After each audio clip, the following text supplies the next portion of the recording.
एक महिला सांसद बहुत बहुत नाराज हो गई जब किसी ने सच बोलने की हिम्मत की। अब वो कांग्रेस में गुस्से में बेकाबू हो रही हैं। जो मुझे मजेदार लगता है कि बड़ी उम्र की औरत को सच बोल दिया जाए तो वो बौखला जाती है। यही वो चीज है जिसके लिए इंटरनेट बना है।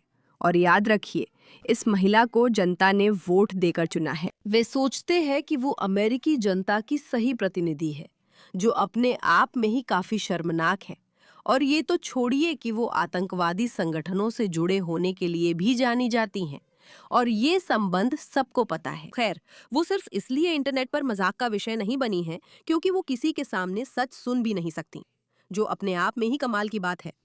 बल्कि वो अभी एक प्रस्ताव भी आगे बढ़ाने की कोशिश कर रही हैं, जो अपने आप में ही हास्यास्पद है। और अगर आप लोगों को अब तक नहीं पता कि मैं किसके बारे में बात कर रही हूँ, तो हम बात कर रहे हैं एकमात्र भयानक, शर्मनाक, कथित आतंकवादी समर्थक राशिदा तलैब के बारे में। इसे आप खुद देखिए। आप हंसेंगे, मैं भी सारी सुबह हंसी।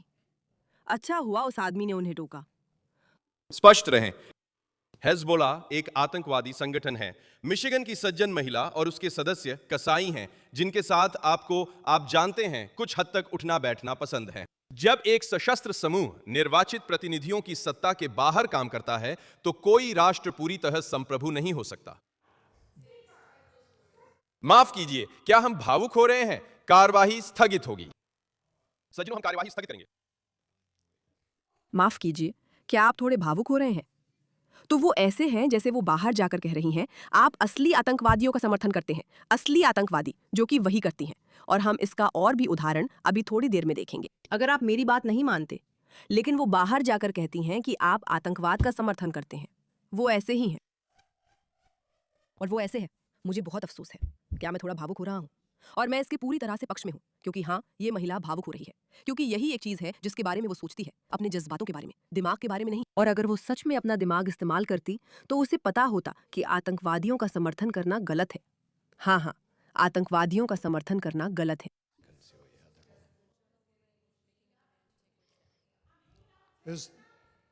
मुझे यकीन है आप उनका समर्थन करते हैं। रोज आतंकवादियों का समर्थन करते हैं। सदन में व्यवस्था बनी रहेगी। मिशिगन की माननीय महिला रोज एक आतंकवादी शासन का समर्थन करती हैं। सदन में व्यवस्था बनी रहेगी। ठीक है, चलिए उस फुटेज को देखते हैं जिसमें वो सच में घबरा रही हैं और आप उनका चेहरा देख सकते हैं, क्योंकि सच में ये बहुत ही अविश्वसनीय रूप से मनोरंजक है। डैन बोंजीनो आखिरकार लौट आए हैं।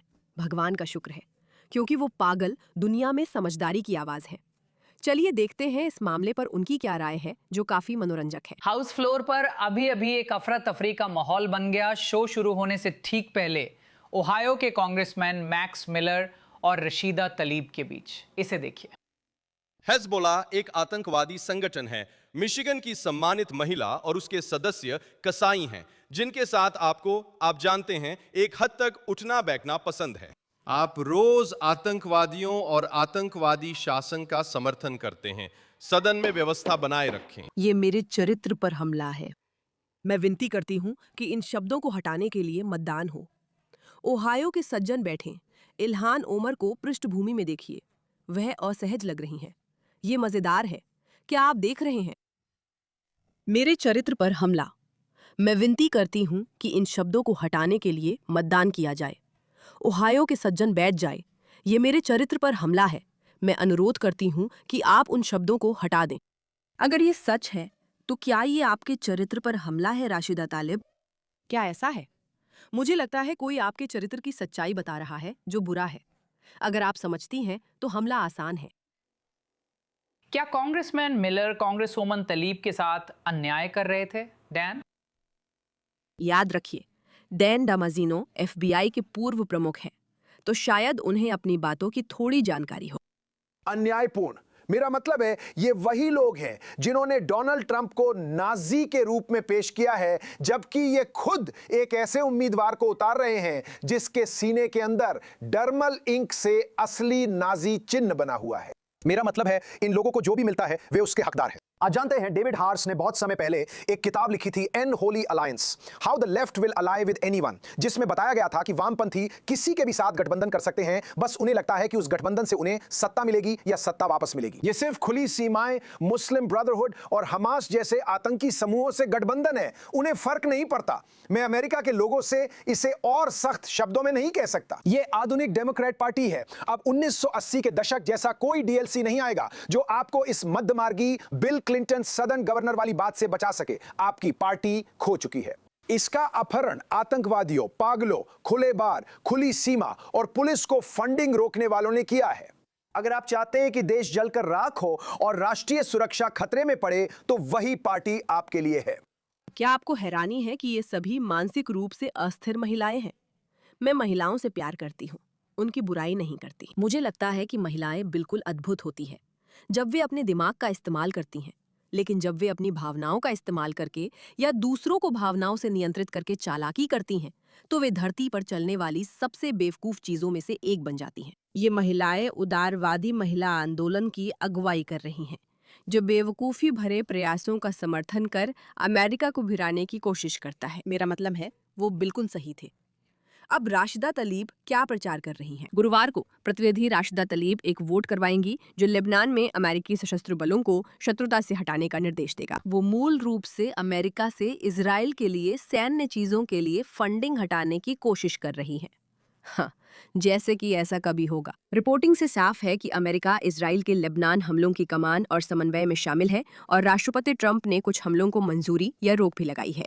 वैसे जब आप इजराइल के लेबनान पर हमले की बात करते हैं और ये जाहिर तौर पर अरब अमेरिकन इंस्टीट्यूट द्वारा कहा गया है, तो ये जानना जरूरी है कि ये लेबनान पर हमला नहीं है। ये हमला हिजबुल्लाह पर है, जो कि ISIS जैसी एक आतंकवादी संस्था है, ठीक है, लेबनान में। तो जब आप कहते हैं कि अमेरिका ने ISIS पर हमला किया बनाम अमेरिका ने सीरिया पर हमला किया, तो इसमें बहुत बड़ा फर्क है। क्योंकि अगर आप एक संप्रभु देश पर हमला कर रहे हैं बनाम अगर आप किसी देश के भीतर एक आतंकवादी संस्था पर हमला कर रहे हैं, तो ये बिल्कुल एक जैसा नहीं है। आपको जानकर हैरानी होगी, अमेरिकियों का मानना है कि आतंकवाद को बिल्कुल बर्दाश्त नहीं होना चाहिए।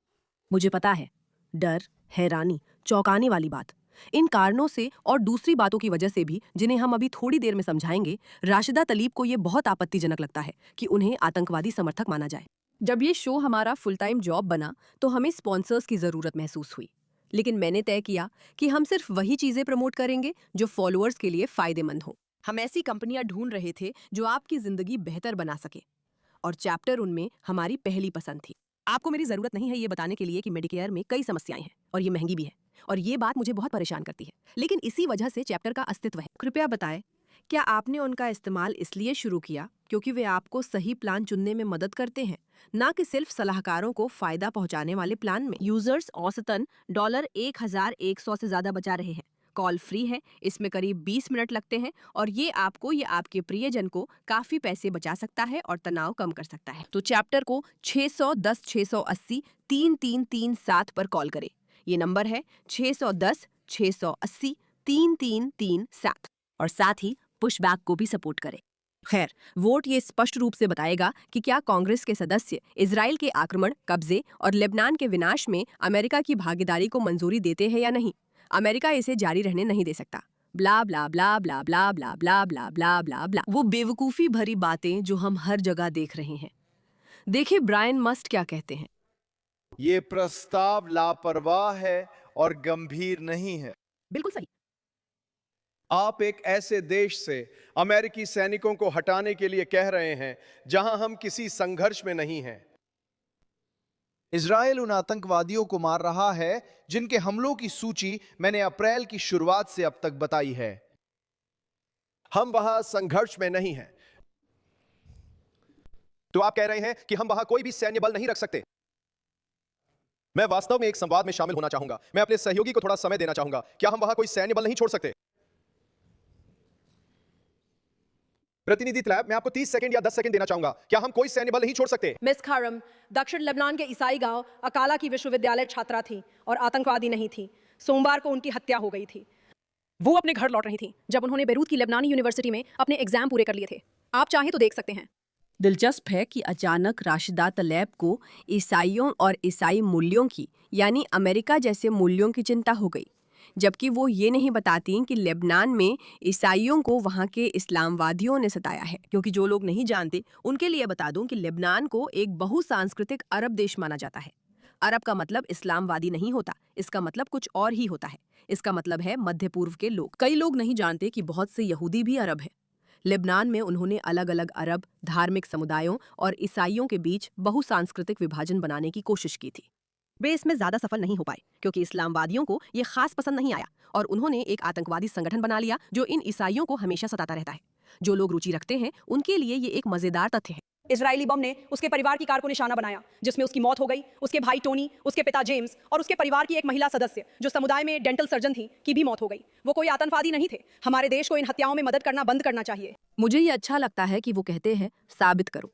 वैसे भी हमास ने इस हफ्ते बयान दिया कि वो पत्रकार जिसे इजराइल ने मारा असल में हमास के लिए काम कर रहा था और पत्रकारिता की आड़ में था। यही वे लोग करते हैं। वे सामान्य लोगों को लेते हैं और उन्हें आतंकवादी बना देते हैं या आतंकवादियों को सामान्य लोगों में बदल देते हैं ताकि वे कह सके हे भगवान उसने उसे मार डाला। इजराइल ऐसा नहीं करता। हम जानते हैं ये बहुत ही घटिया लो IQ टेस्ट है। मेरे लिए वो आतंकवादी नहीं बल्कि एक इंसान थी जिसे अब भी जीवित होना चाहिए था। वो एक होनहार छात्रा थी। मेरे सहयोगियों को पता होना चाहिए कि वह थी।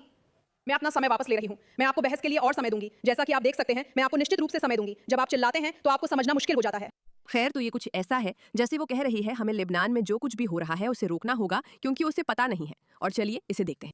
वॉचडॉग समूह अब एक नई रिपोर्ट में डेमोक्रेटिक प्रतिनिधि राशिदा तलीब से जुड़ी गंभीर नैतिक और राष्ट्रीय सुरक्षा संबंधी चिंताओं को लेकर चेतावनी दे रहा है। ये समूह बिल्कुल नहीं। राशिदा तलीब को लेकर चिंताएं? अच्छा सच में? ये कैसे संभव है? लेकिन वो तो सबसे उत्कृष्ट परिपूर्ण अमेरिकी नागरिक है। ये आरोप लगाना कि उनके आतंकवादी संगठनों से संबंध है। नेशनल न्यूज डेस्क से जेफ हैरिस हमारे साथ जुड़ रहे हैं, जिन्होंने आज रात इस रिपोर्ट की जांच की जिसमें चुनावी चंदे से लेकर सार्वजनिक भाषणों तक सब कुछ शामिल था। जो कुछ भी आप जानते हैं उसे विस्तार से बताइए। That Institute for the Study of Global Anti-Semitism and Policy ने रशीदा तलैब की समस्याग्रस्त बयानबाजी और संबंध नाम से 19 पन्नों की रिपोर्ट जारी की, जिसमें गंभीर नैतिक और राष्ट्रीय सुरक्षा चिंताओं का विस्तार से वर्णन है। ये चिंताएं तलैब के आतंकवादी समूहों से, उनके कथित संबंधों और हमास तथा फिलिस्तीन की मुक्ति के लिए लोकप्रिय मोर्चा, जो दोनों विदेशी आतंकवादी संगठन हैं, से जुड़े संगठनों के साथ उनके दस्तावेजी संपर्कों से जुड़ी हैं। रिपोर्ट में बताया गया है कि तलैब की बयानबाजी अमेरिका की नैतिक और संस्थागत अखंडता के लिए जोखिम को लेकर चिंताएं पैदा करती है। किसने सोचा था? किसने सोचा था कि एक आतंकवादी समर्थक वास्तव में संयुक्त राज्य अमेरिका की नैतिकता के साथ मेल नहीं खाता? मैंने तो नहीं।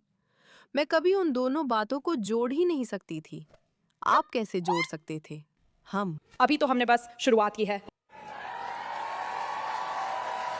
मैं सबको कहना चाहती हूँ, हर नरसंहार को बढ़ावा देने वाले से इस कमरे को देखिए। हम कहीं नहीं जा रहे हैं। हम कहीं नहीं जा रहे हैं। हम कहीं नहीं जा रहे हैं। हम कहीं नहीं जा रहे हैं। हम कहीं नहीं जा रहे हैं। ये वाकई बहुत दुखद है और साथ ही साथ कुछ हद तक मजेदार और पागलपन भरा भी है। वो कितनी बेवकूफ है। दुर्भाग्य से वो सचमुच हकीकत में मौजूद है और रोज अमेरिकी अधिकारों के लिए लड़ती है। देखो वो इस आदमी से कैसे पेश आती है। राशिदा, क्या आप अमेरिका या फिलिस्तीन का प्रतिनिधित्व करती हैं? कांग्रेसवुमन तलीब, इन लोगों की विडंबना देखिए। ये विडंबना है कि इनके पास नागरिकता है और ये अमेरिका के लिए होने का दावा करते हैं, जबकि ये बस दूसरे लोगों के एक समूह की मदद करने की ही बात करते हैं जिनका अमेरिकियों से कोई नाता नहीं। सच कहूं तो ये थकाऊ और थोड़ा मजाकिया भी है। और ये बात कि अमेरिकियों ने अब तक उन लोगों को हटाने के लिए कुछ नहीं किया है जो साफ तौर पर अमेरिकी एजेंडा के खिलाफ काम कर रहे हैं, ये मेरी समझ से बाहर है। इलान उमर, द स्क्वाड से लेकर AOC तक, आप जानते हैं इलान उमर जो ये सब धोखाधड़ी कर रही हैं, और AOC जो सचमुच एक कम्युनिस्ट मार्क्सवादी हैं, रशीदा तलीब जो आतंकवादियों की समर्थक हैं। ये लोग हैं, ये लड़कियों का स्क्वाड है जो कांग्रेस में है और उन चीज़ों के लिए लड़ रही हैं जो सब धोखाधड़ी, मार्क्सवाद, आतंकवाद और अमेरिका विरोधी विश्वास है। और फिर भी न जाने कैसे वे अभी भी सत्ता में हैं। दोस्तों, मेरे मित्रों, मुझे लगता है कि अब समय आ गया है कि हम इसका विरोध करें। क्या आप नहीं सोचते? इस मुद्दे पर ध्यान देने के लिए धन्यवाद।